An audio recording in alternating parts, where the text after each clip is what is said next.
So share ko lang tong Corolla Big Body na inayos and binuo natin. So maganda to since sa first owner ko nabili, binata pa ako, kotse na nila to. So matagal lang hindi nagamit, shoutout kay Kuya Juni, pero may kita mo sariwa yung loob, kaya inuwi na natin. So yung mga minor issue tayo na nagpagawa, like yung sa aircon, pinalitan natin yung dapat palitan. And of course, pina-engine detail natin para lumabas yung ganda ng makina. Then pina-change oil, pina-drain natin yung radiator, pinapalitan ng coolant para bago lahat. So sound check.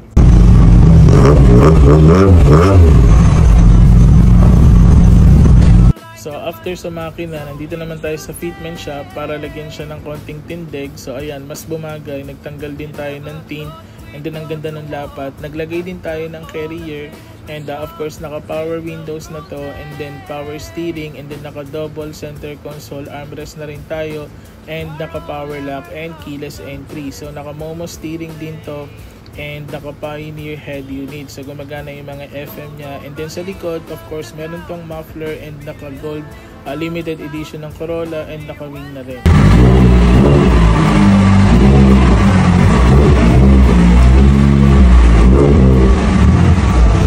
So ito na yung Corolla Big Body natin. So thanks for watching.